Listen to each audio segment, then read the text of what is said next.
Hi, my name's Huw Carr. I put a lot of work into these stories to make sure that they're enjoyable for you, but I need your help too. Please push the like button, leave a comment in the comment field below, and I'll write back to you.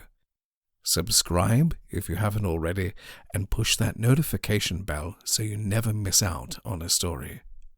And please, share this with your friends, share it on your favorite social media, and keep the Black Dog Chronicles alive. Now, on with the tale.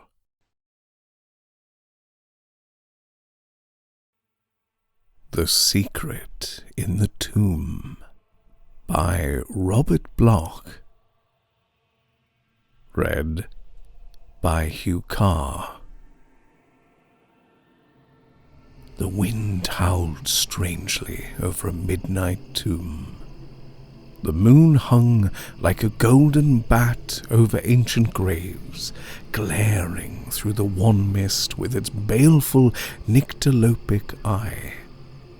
Terrors not of the flesh might lurk among cedar-shrouded sepulchres, or creep unseen amid shadowed cenotaphs.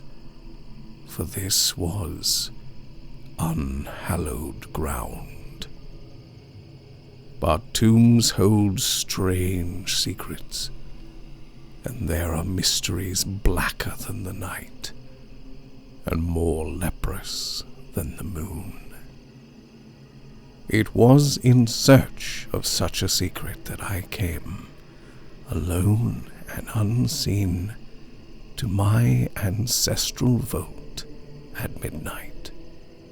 My people had been sorcerers and wizards in the olden days, so lay apart from the resting place of other men, here in this mouldering mausoleum in a forgotten spot, surrounded only by the graves of those who had been their servants. But not all the servants lie here, for there are those who do not die. On through the mist I pressed, to where the crumbling sepulchre loomed among the brooding trees. The wind rose to torrential violence as I trod the obscure pathway to the vaulted entrance, extinguishing my lantern with malefic fury. Only the moon remained to light my way in a luminescence unholy, and thus I reached the nitrous, fungus-bearded portals of the family vault. Here the moon shone upon a door that was not like other doors. A single massive slab of iron embedded in monumental walls of granite. Upon its outer surface was neither handle, lock, nor keyhole, but the whole was covered with carvings portentous of a leering evil. Cryptic symbols whose allegorical significance filled my soul with a deeper loathing than mere words can impart. There are things that are not good to look upon, and I did not care to dwell too much in thought on the possible genesis of a mind whose knowledge could create such horrors in concrete form. So, in blind and trembling haste, I chanted the obscure litany and performed the necessary obeisances demanded in the ritual I had learned. And at their conclusion, the cyclopean portal swung open. Within was darkness, deep, funereal, ancient, yet somehow uncannily alive. It held a pulsing adumbration, a suggestion of muted yet purposeful rhythm, and overshadowing all, an air of black, impinging revelation. The simultaneous effect upon my consciousness was one of those reactions misnamed intuitions. I sensed that shadows know queer secrets, and there are some skulls that have reason to grin. Yet I must go on into the tomb of my forebears. Tonight, the last of all our line would meet the first. For I was the last. Jeremy Strange had been the first, he who fled from the Orient to seek refuge in centuried Elder Town, bringing with him the loot of many tombs and a secret forever nameless. It was he who had built his sepulchre in the twilight woods, where the witch-lights gleam, and here he had interred his own remains, shunned in death as he had been in life. But buried with him was a secret, and it was this that I had come to seek. Nor was I the first in so seeking, for my father and his father before me, indeed the eldest of each generation back to the days of Jeremy Strange himself, had likewise sought that which was so maddeningly described in the wizard's diary, the secret of eternal life after death. The musty, yellowed tome had been handed down to the elder son of each successive generation, and likewise, so it seemed, the dread atavistic craving for black and accursed knowledge, the thirst for which, coupled with the damnably explicit hints set forth in the warlock's record, had sent every one of my paternal ancestors so bequeathed to a final rendezvous in the night, to seek their heritage within the tomb. What they found, none could say, for none had ever returned. It was, of course, a family secret. The tomb was never mentioned. It had indeed been virtually forgotten with the passage of years, that had likewise eradicated many of the old legends and fantastic accusations about the first Strange that had once been common property in the village. The family, too, had been mercifully spared all knowledge of the curse-ridden end to which so many of its men had come, their secret delvings into black arts, the hidden library of antique lore and demonological formulae brought by Jeremy from the East, the diary and its secret, all were undreamt of save by the eldest sons. The rest of the line prospered. There had been sea captains, soldiers, merchants, statesmen. Fortunes were won. Many departed from the old mansion on the Cape, so that in my father's time he had lived there alone with the servants and myself. My mother died at my birth, and it was a lonely youth I spent in the great brown house, with a father half crazed by the tragedy of my mother's end, and shadowed by the monstrous secret of our line. It was he who initiated me into the mysteries and arcana to be found amid the shuddery speculations of such blasphemies as the Necronomicon, the Book of Ibon, the Kabbalah of Sabaoth, and that pinnacle of literary madness, Ludwig Prin's Mysteries of the Worm. There were grim treatises on anthropomancy, necrology, lycanthropical and vampiristic spells and charms, witchcraft, and long rambling screeds in Arabic, Sanskrit, and prehistoric ideography, on which lay the dust of centuries. All these he gave to me, and more.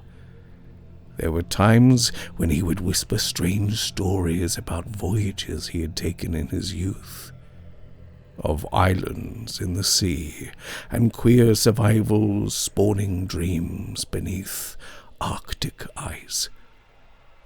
And one night he told me of the legend and the tomb in the forest, and together we turned the worm-ridden pages of the iron-bound diary that was hidden in the panel above the chimney corner.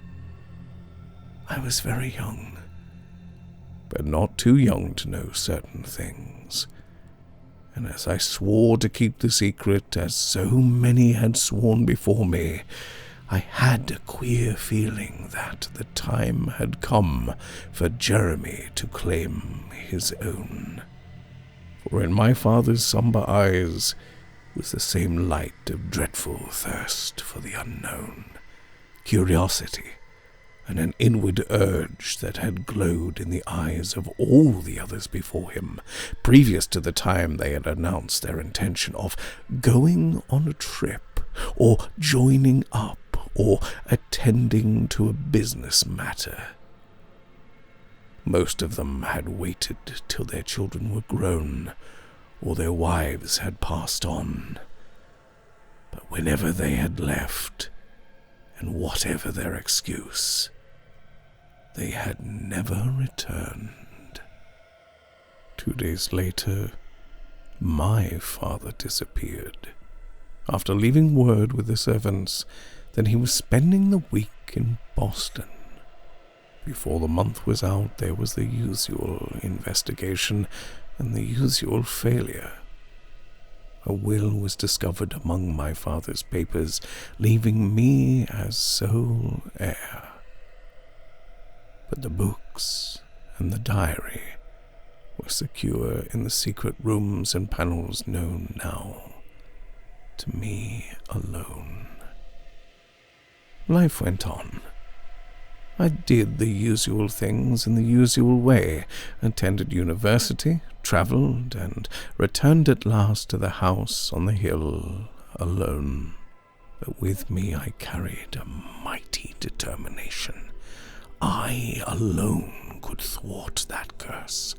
I alone could grasp the secret that had cost the lives of 7 generations, and I alone must do so. The world had naught to offer one who had spent his youth in the study of the mocking truths that lie beyond the outward beauties of a purposeless existence. And I was not afraid. I dismissed the servants, ceased communication with distant relatives and a few close friends, and spent my days in the hidden chambers amid the elder lore, seeking a solution or a spell of such potency as would serve to dispel forever the mystery of the tomb. 100 times I read and reread that hoary script, the diary whose fiend-penned promise had driven men to doom. I searched amid the satanic spells and cabalistic incantations of 1,000 forgotten necromancers, delved into pages of impassioned prophecy, burrowed into secret legendary lore whose written thoughts writhed through me like serpents from the pit. It was in vain. All I could learn was the ceremony by which access could be obtained to the tomb in the wood. 3 months of study had worn me to a wraith, and filled my brain with the diabolic shadows of charnel spawned knowledge. But that was all. And then, as if in mockery of madness, there had come the call this very night. I had been seated in the study, pondering upon a maggot-eaten volume of Hyriarchus's Occultus, when without warning I felt a tremendous urge keening through my weary brain. It beckoned and lured with unutterable promise, like the mating cry of the Lamia of old. Yet at the same time, it held an inexorable power, whose potence could not be defied or denied. The inevitable was at hand. I had been summoned to the tomb.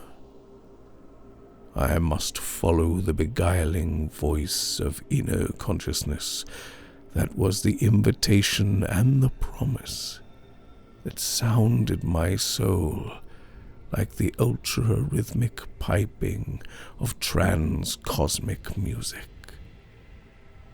So I had come, alone and weaponless, to the lonely woods and to that wherein I would meet my destiny. The moon rose redly over the manor as I left, but I did not look back. I saw its reflection in the waters of the brook that crept between the trees, and in its light the water was as blood. Then the fog rose silently from the swamp, and a yellow ghost light rode the sky, beckoning me on from behind the black and bloated trees, whose branches, swept by a dismal wind, pointed silently toward the distant tomb. Roots and creepers impeded my feet, vines and brambles restrained my body, but in my ears thundered a chorus of urgency that cannot be described, and which could not be delayed by nature or by man. Now, as I hesitated upon the doorstep, a million idiot voices gibbered an invitation to enter that mortal mind could not withstand. Through my brain resounded the horror of my heritage, the insatiable craving to know the forbidden, to mingle and become one with it. A paean of hell-born music crescendoed in my ears. An earth was blotted out in a mad urge that engulfed all being. I paused no longer upon the threshold. I went in where the smell of death filled with the darkness that was like the sun over Yuggoth. The door closed, and then came what? I do not know. I only realized that suddenly I could see and feel and hear despite darkness and dankness and silence. I was in the tomb. Its monumental walls and lofty ceiling were black and bare, lichened by the passage of centuries. In the center of the mausoleum stood a single slab of black marble. Upon it rested a gilded coffin, set with strange symbols and covered by the dust of ages. I knew instinctively what it must contain, and the knowledge did not serve to put me at my ease. I glanced at the floor, then wished I hadn't.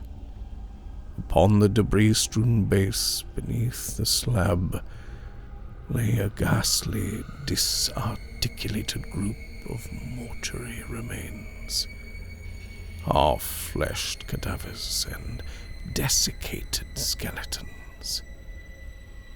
When I thought of my father and the others, I was possessed of a sickening dismay.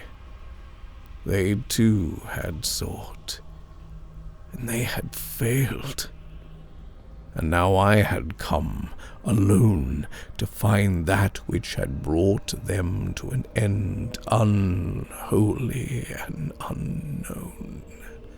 The secret in the tomb. Mad eagerness filled my soul. I, too, would know. I must. As in a dream, I swayed to the gilded coffin. A moment I tottered above it. Then, with a strength born of delirium, I tore away the paneling and lifted the gilded lid, and then I knew it was no dream. For dreams cannot approach the ultimate horror that was the creature lying within the coffin. That creature with eyes like a midnight demon's, and a face of loathsome delirium that was like the death mask of a devil. It was smiling, too, as it lay there, and my soul shrieked in the tortured realization that it was alive. Then I knew it all, the secret and the penalty paid by those who sought it, and I was ready for death.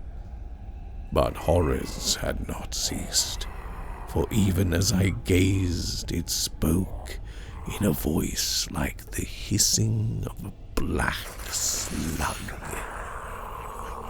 And there, within the nighted gloom, it whispered the secret, staring at me with ageless, deathless eyes, so that I should not go mad before I heard the whole of it. All was revealed. The secret crypts of blackest nightmare, where the tomb-spawn dwell, and of a price whereby a man may become one with the ghouls, living after death as a devourer in darkness.